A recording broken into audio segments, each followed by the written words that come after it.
All right, so we're up to Thursday, which is exploit development. So you start at samsclass.info and click this link, and then you get to the exploit development. And I'm very pleased with this class. This was my first really very deep technical class that helped a lot of students. It brought in a lot of serious coder students. One of my students that came in was a security engineer from Google.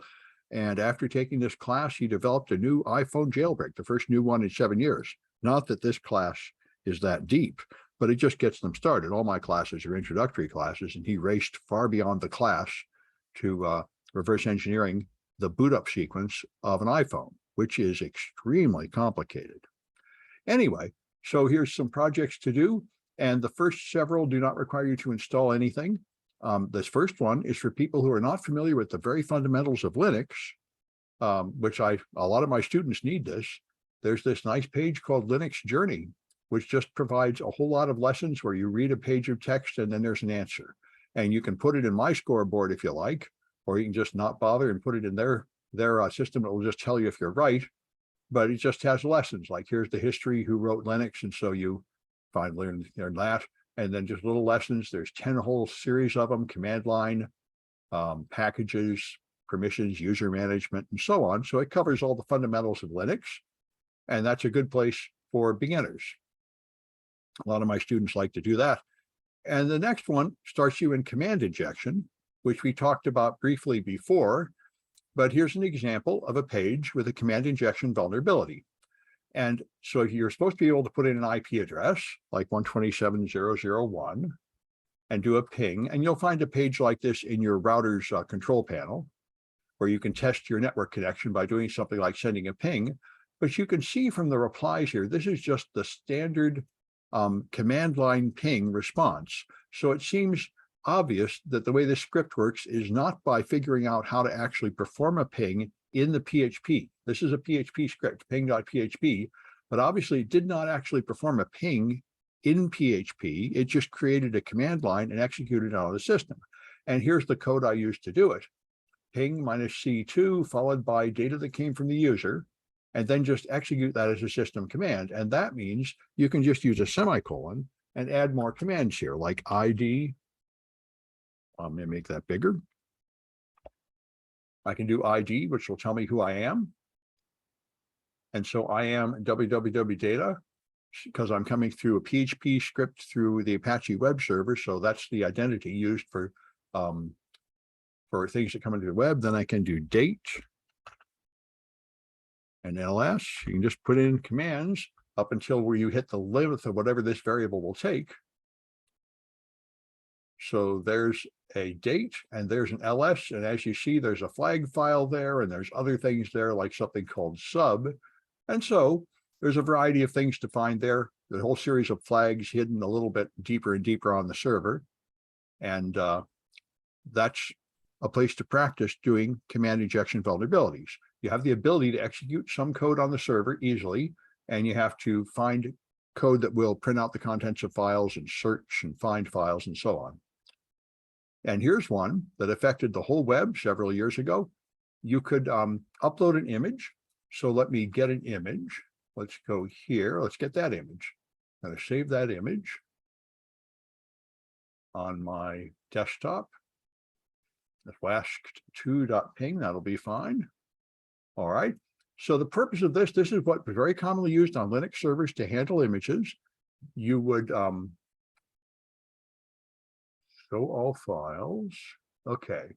Desktop wasc2. Okay. You can upload an image, and then the image will be turned into a thumbnail. So it's created a thumbnail, and if you click on the thumbnail, you see the full-size image.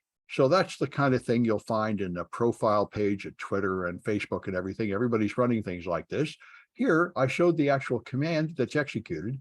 This is using a library called ImageMagick, and this is the convert thumbnail command.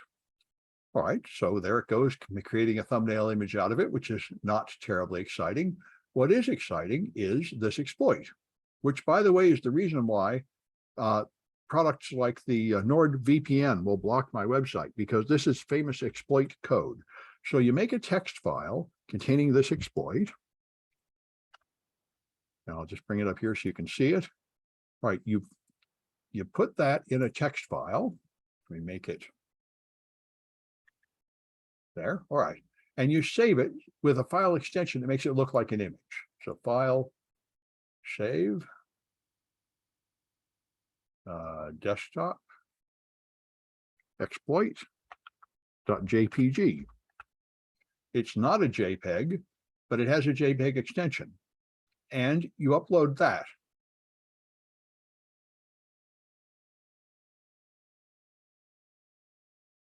All right. Upload it.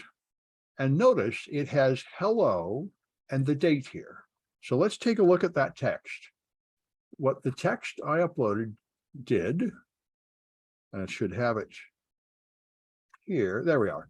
Well, the point is the ImageMagick developers decided rather than just letting you resize images and crop them and things, they would let you have graphics added in. So you could define a region of pixels and then fill it with a color.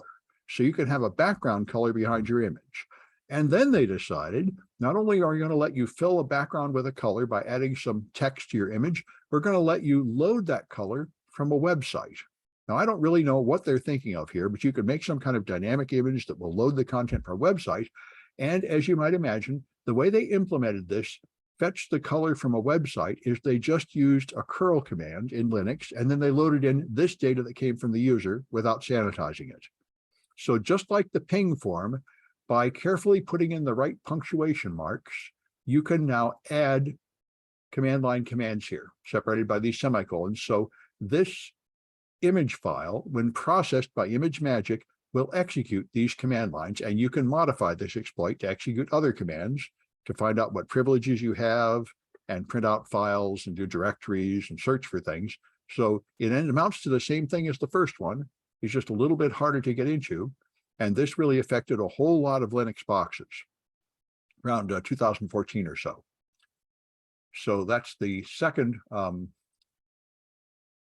command injection vulnerability. And there is a third one here. I've got this is Drupal-geddon. There were 3 of these in a row. Drupal is a competitor for WordPress. It's an open source management system that lets you put content on websites. And it turns out to have very serious vulnerabilities. And good, this one, you have to log in as student one, just to stop people from crashing. Okay, this is my Drupal server running an old version of Drupal, and it doesn't have any content, but it doesn't need to for what we're going to do. And the point is now you will need a Linux box for this. And if you run this Python script, you will see that it executes code on the Drupal box. And you can see what it does. Somewhere on the Drupal box, there is a register form. And in that register, it's some kind of mail login, create an account form or something. And somewhere in that form, there is a vulnerability.